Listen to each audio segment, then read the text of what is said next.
been a great devotee of Our Lady all his life. That's why he's a Marian father, and he's spiritual director to the Marian movement of priests. But without further ado, please put your hands together for Father Michael Maher.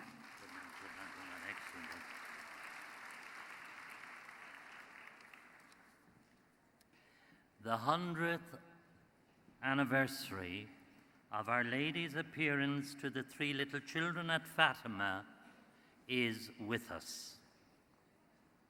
Within 2 years of our coming in 1917, Jacinta and our brother Francesco were gone to heaven. On the first apparition, the 13th of May, 1917, in reply to Lucy's question, "Where are you from?" the lady told them she was from heaven. Lucy then inquired, would they too go to heaven? "Yes, you will go to heaven, but little Francesco must first say many rosaries." The lady then requested from them if they were willing to offer themselves to God and to bear all the sufferings he willed to send them, as an act of reparation for the sins by which he was offended and supplication for the conversion of sinners. The children said yes, they were willing. "Then you are going to have much to suffer, but the grace of God will be your comfort." Lucy tells us that it was then Our Lady opened her hands for the first time, communicating to them a light so intense that, as it streamed from her hands, its rays penetrated their hearts and innermost depths of their souls, making them see themselves in God, who was that light, more clearly than they saw themselves in the best of mirrors. It was then, moved by an interior impulse that was also communicated to them, the 3 of them fell on their knees, repeating in their hearts, "O most holy Trinity, I adore you. My God, I love you in the most blessed sacrament." The lady then spoke again to them, saying, "Pray the rosary every day in order to obtain peace for the world and the end of the war." We know that the war did come to an end the following year, 1918. Many of the soldiers on both sides caught the Spanish flu.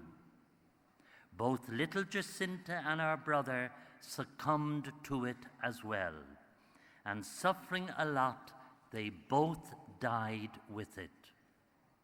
However, as the lady had asked them, they offered all their suffering in reparation to her Immaculate Heart and for the conversion of sinners.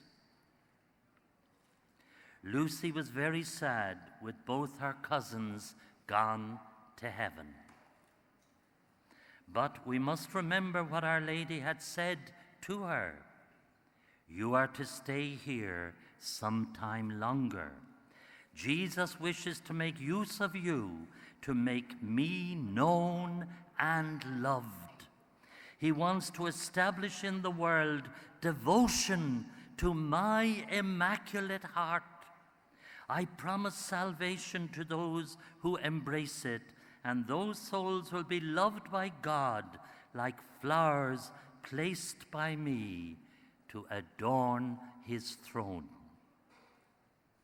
Lucy did ask her if she was to stay here alone, to which Our Lady replied, "No, my daughter. Are you suffering a great deal? Don't lose heart. I will never forsake you. My Immaculate Heart will be your refuge and the way that will lead you to God. She showed the three little children in front of the palm of her right hand a heart encircled by thorns which pierced it.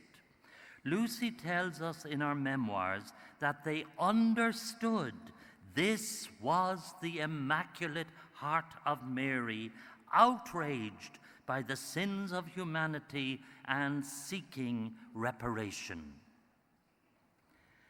On the 10th of December, 1925, Our Lady appeared once more to Sister Lucy while she was in the Dorothean convent. By Our Lady's side, elevated on a luminous cloud, was a child. The Most Holy Virgin rested her hand on her shoulder, and as she did so, she showed her a heart surrounded by thorns, which she was holding in her other hand. At the same time, the child said,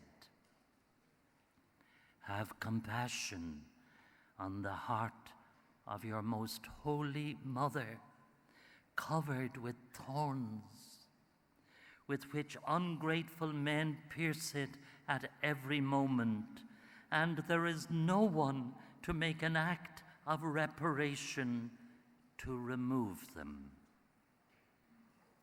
Then the Most Holy Virgin said, "Look, my daughter, at my heart, surrounded with thorns, with which ungrateful men pierce me every moment by their blasphemies and ingratitude. You at least try to console me and say that I promise to assist at the hour of death with the graces necessary for salvation all those who on the first Saturday of 5 consecutive months shall confess, receive Holy Communion, recite 5 decades of the Rosary, and keep me company for 15 minutes while meditating on the mysteries of the Rosary, with the intention of making reparation to me." I was educated here in Dublin in the Christian Brothers schools, O'Connell schools, and I can remember as a young lad being told by the brothers all about the story of Fatima. And at some stage I must have picked up a little leaflet on the 5 first Saturdays. And as a young teenager, I used to do those 5 first Saturdays, and I have no doubt it was from all of that that Our Lady called me into the priesthood and into her own Marist order, the Order of Mary, the Society of Mary. And many years after, I started looking for a suitable little leaflet on the 5 first Saturdays, and I picked up this one and that one, and it had all sorts of extra things in it, and I said, "Oh, no. And I just felt inspired. Mick, get on and make a little leaflet yourself. Now, I'm not the best at that sort of creativity, but I got permission from the Dominican nuns in Fatima to recreate the beautiful picture of the Immaculate Heart. And I just put inside the picture exactly what Our Lady said about the 5 first Saturdays. And then I put the mysteries of the Rosary, because many people today have forgotten what the 20 mysteries are. And on the back, I put the picture of Lucy herself. So I got these made, and they were available. And coming up to the Divine Mercy Conference, I felt Our Lady was saying, "Will you get back to that printer and make a couple of thousand and have them available for the people?" So they will be available at lunchtime when I'll stand in front of our statue there. If anybody wants a couple of these, I'll have them. The 5 first Saturdays is so important for the times we're living in. Why, among all the days of the week, has she asked us to offer Saturday to her, to recall the painful hours spent by her on Holy Saturday, during the only day when she remained without her son? The body of Jesus lies dead, placed in a new sepulchre, and she is keeping vigil, continually recollected in her virginal sorrow, in intimate union of faith, of love, and of hope with the Heavenly Father.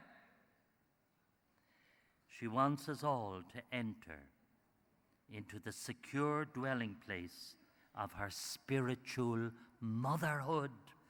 The 5 Saturday devotion, which she requested that it be spread by Lucy as a way to make reparation for the offenses which are directed against her and which cause her heart to suffer so much.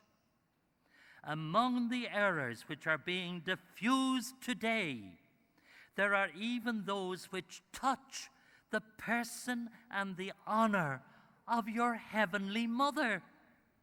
Her Immaculate Conception and her fullness of grace is denied by some.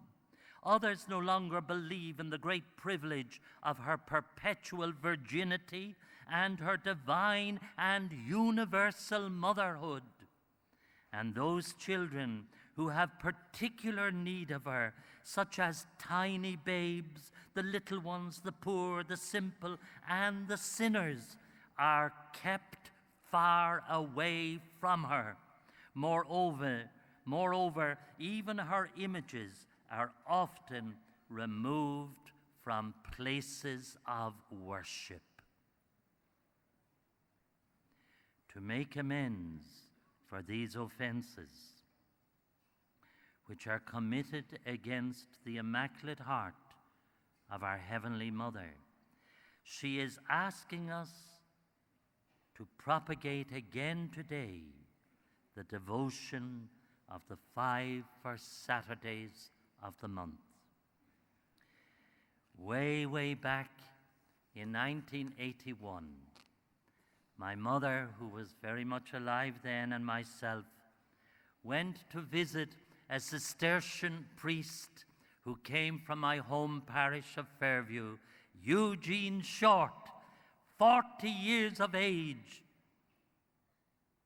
Eugene was a Cistercian monk up in Melephant.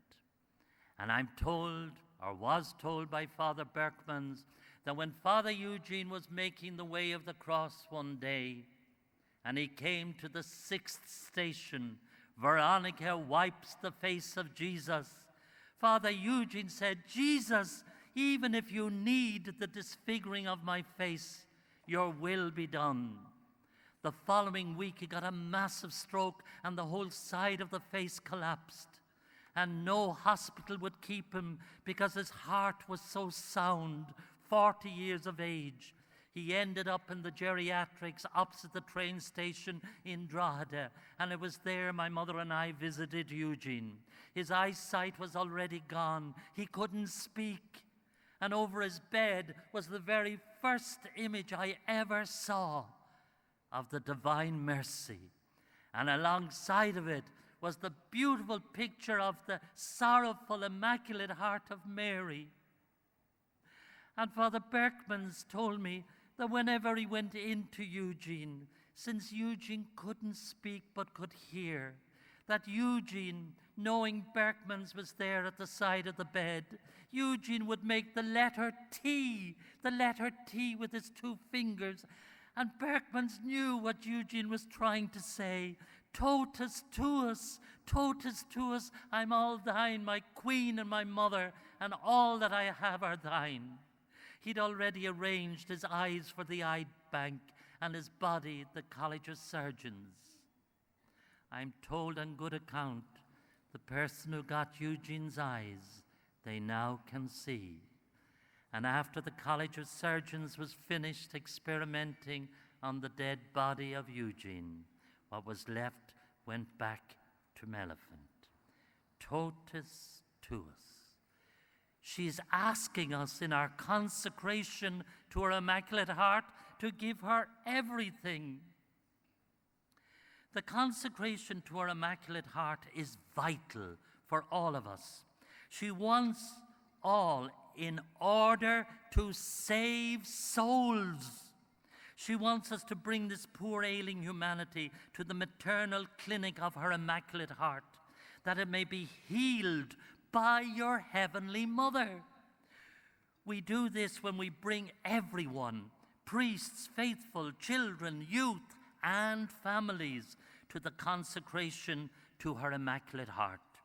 She manifested her wish when she appeared at Fatima in 1917 and left Lucy for so many years on this earth for the accomplishment of this mission. Our true act of consecration is that of our baptism. By this sacrament instituted by Jesus, grace is communicated to us, placing us in an order of life higher than our own, namely the supernatural life. Through this, we participate in the divine nature. We enter into a communion of love with God, and our actions accordingly have a new value, exceeding that of our nature, because they have a value which is truly divine. After baptism, we are destined for the perfect glorification of the most holy Trinity, and consecrated to live in the love of the Father, in the imitation of the Son, and in full communion with the Holy Spirit. When Our Lady asks for the consecration to her Immaculate Heart, it is to make us understand that we must completely entrust ourselves to her in a total and everlasting way, that she may dispose of us according to the will of God. Her concern is to make us grow in God's plan. Today, this is necessary for the salvation of all humanity, so diseased and so far from God and from the Church. By an extraordinary intervention of His merciful love, the Lord can save this humanity, as we are called to be the instruments of the triumph of the merciful love of Jesus. And of course, this will be the triumph of His mother's Immaculate Heart, which she foretold at Fatima. On this, the 100th anniversary of our apparitions at Fatima, let us hear her call for all to enter right away into the safe refuge of her Immaculate Heart, just as Noah, in the name of the Lord, called into the ark those who were to be saved from the flood. Now must we, her littlest children, enter ourselves and call into the refuge of her Immaculate Heart those who must be protected and saved from the great trial, which is now come for the Church and for all humanity. Yes, the First World War came to an end. As Our Lady predicted, it came to an end the following year, 1918. But, she said, there would be a worse Second World War if people did not do what she asked. She told Lucy on the 13th of July, 1917, immediately after showing the 3 little children the vision of hell and giving them the little prayer to say after every decade of the Rosary, "Oh, my Jesus, forgive us our sins, save us from the fires of hell, lead all souls to heaven, especially those most in need." She said that the Second World War would break out during the pontificate of Pope Pius XI. Lucy would know it was coming when an unknown light would be seen in the sky. This was, of course, the flames seen in the sky all over Europe on the night of the 25th of January, 1938, which the scientists said was only the aurora borealis, nothing to worry about.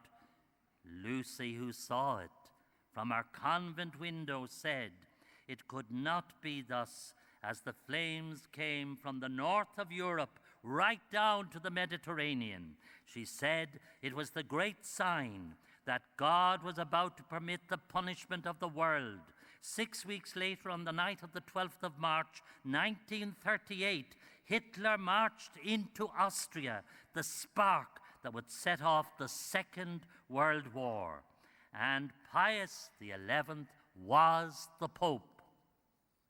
Now, Ian and Dominic Higgins made a fantastic film on Fatima called The 13th Day. They did a marvelous visual of the miracle of the sun in that film, witnessed by 70,000 people in Fatima on the 13th of October 1917, to prove to everyone that Our Lady was appearing and speaking to Lucy, Jacinta, and Francesco. However, Ian and Dominic have produced another unbelievable movie, All That Remains. That's the name, All That Remains, which is from the book called A Song for Nagasaki. It is the story of Dr. Nagy, pioneer professor of radiology at the University of Nagasaki, who died of atomic disease 6 years after the second atomic bomb incinerated his wife and his home. Again, using their expertise, Ian and Dominic, in up-to-date technology, bring to the screen the unbelievable pictures of what happens when an atomic bomb explodes. Only as recent as last week, Paul Daly was able to finally go ahead and make available this great film on DVD. He worked night and day to get it together, and he has it there on the stall, Eist, E-I-S-T. For those who don't know Irish, it means listen. Eist, Eist. It's there on its stall, and the name is All That Remains. It is absolutely incredible, that movie. I saw it on a one-night stand in a cinema up in Belfast. A young man called Jackie hired the cinema and showed it. I went up and saw it, and I said, Jackie, this must go on DVD. And we finally have it now on DVD. Incredible, incredible. Lucy, in obedience to our bishop, wrote 4 memoirs, which are available in the book Fatima in Lucy's Own Words. The more recent publication, which came out in the year 2000, includes the 3rd part of the One Secret, which was only revealed to the world when announced by Pope John Paul II in Fatima at the end of the Mass, when he beatified Jacinta and Francesco. And this is the 3rd part of the secret for those who are not familiar. Written by Lucy in the appendix. After the 2 parts which I've already explained, at the left of Our Lady was a little above, we saw an angel with a flaming sword in his left hand. Flashing, it gave out flames that looked as though it might set the world on fire, but they died out in contact with the splendor that Our Lady radiated towards him.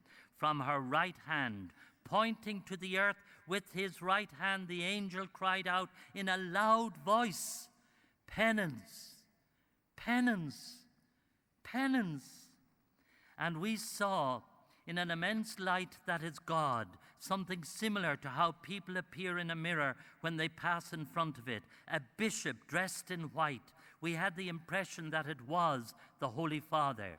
Other bishops, priests, men and women religious, going up a steep mountain, at the top of which there was a big cross of rough-hewn trunks as of a cork tree with the bark. Before reaching there, the Holy Father passed through a big city, half in ruins and half trembling with halting step. Afflicted with pain and sorrow, he prayed for the souls of the corpses he met on his way.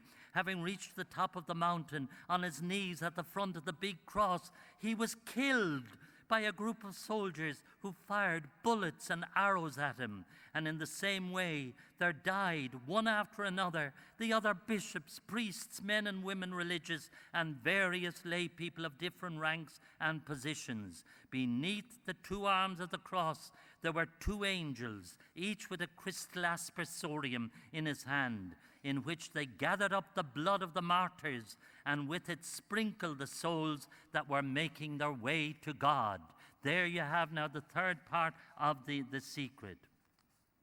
Finding ourselves inundated with constantly repeated questions concerning the apparitions and the visionaries.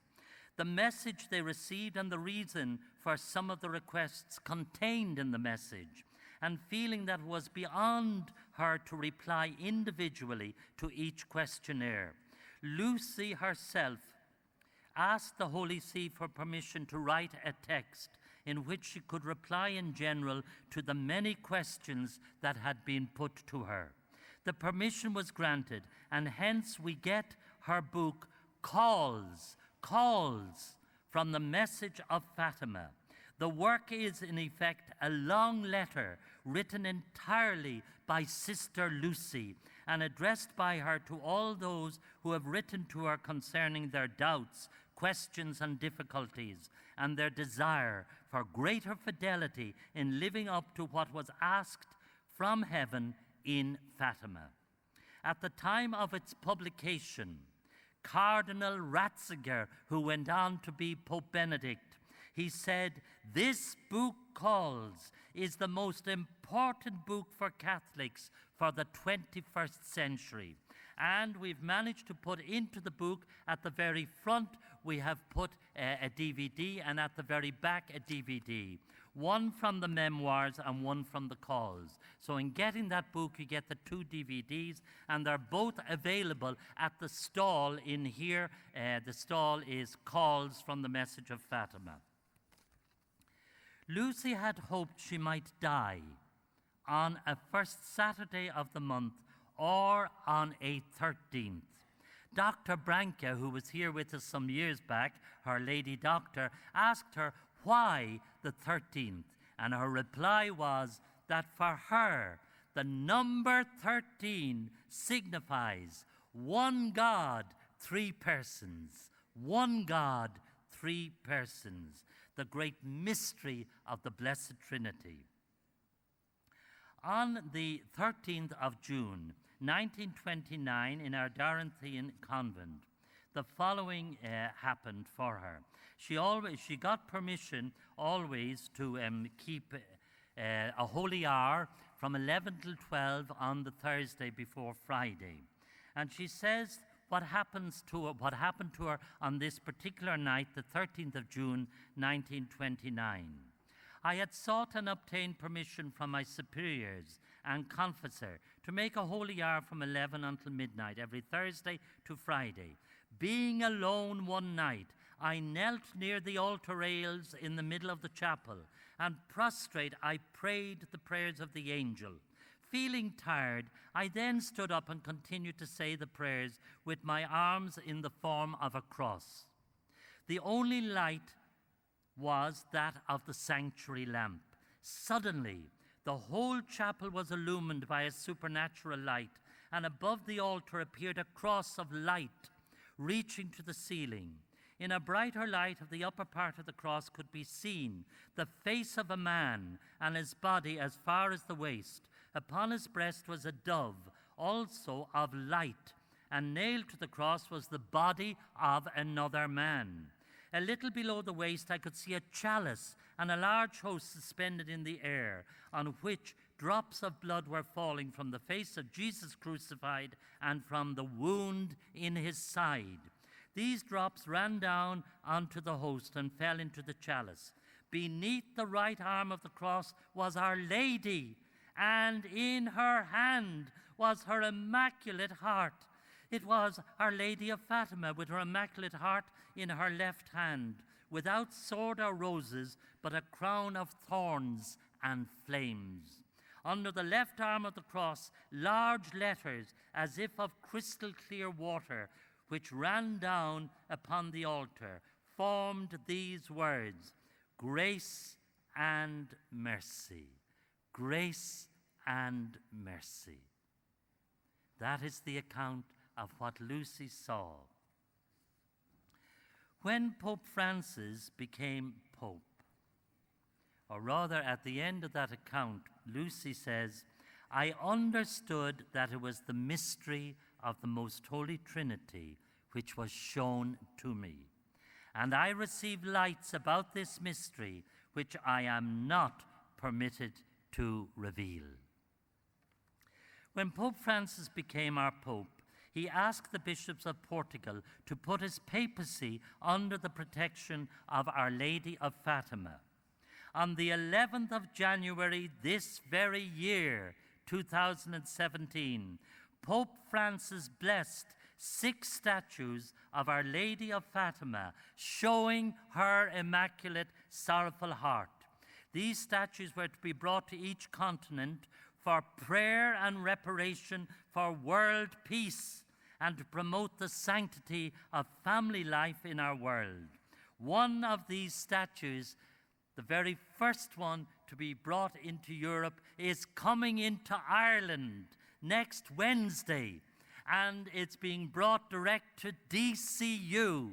From there it's heads to Dundalk to the Dominican Church, and then it moves on to Armagh, where it will be for the first Saturday of the month, received in by Archbishop Eamon Martin, who's going to consecrate the whole of the Armagh Diocese to her Immaculate Heart. This is extraordinary, and that statue will go to the 4 corners of Ireland. You can Google and find out yourselves if it's going to be in your own area. Please follow this through. That beautiful statue of her Immaculate Heart crowned will be in various places. North, south, east, and west of Ireland. Yes, the battle is still raging between the woman clothed with the sun and the great red dragon, spoken about in chapter 12 of the Apocalypse, or book of Revelation, the last book of the Bible. Go back to chapter 12 and 13 of that book in order to understand why we are where we're at in the world, in humanity, in the church at this time. Chapter 12 and 13. In order to succeed in dominating the earth, the red dragon has set out, first of all, to persecute the woman clothed with the sun. And the serpent has spewed out a torrent of water from his mouth at the woman in order to submerge her and sweep her away. Be careful, because the battle is raging.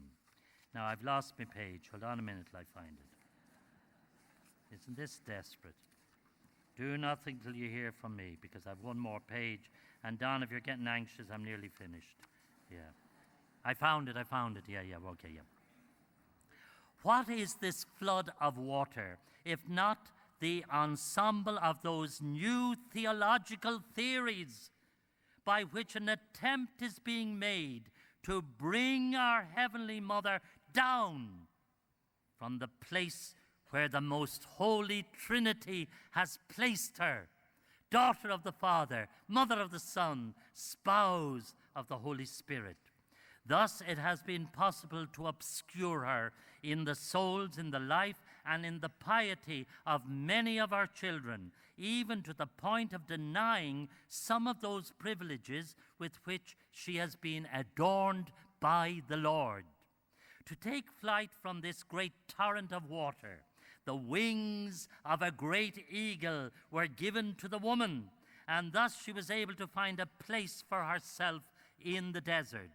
This place is the soul and the heart of all those who have consecrated themselves to her Immaculate Heart.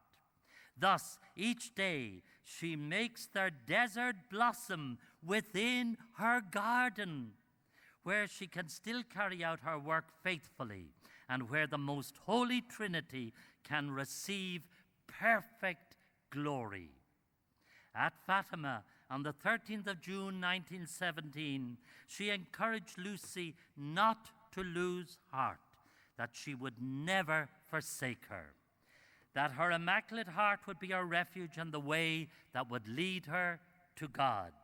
Our Lady asked the little children, Jacinta, Francesca, and Lucy, to sacrifice themselves for sinners, and to say many times, especially whenever they made some sacrifice, "Oh Jesus, it is for love of you, for the conversion of sinners, and in reparation for the sins committed against the Immaculate Heart."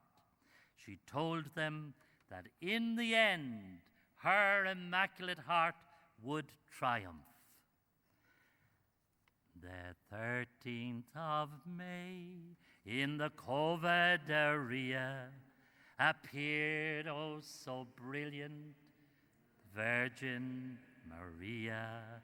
Ave, Ave, Ave Maria. Ave, Ave, Ave Maria. Ave, Ave, Ave Maria.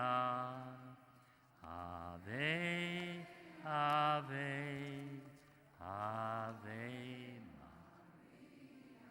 In anima Maher, agus an Vic, agus an Spirit Nave. Amen. Fantastic. Well done, Michael. Thanks for leading that power. Millions. Praise God. One of my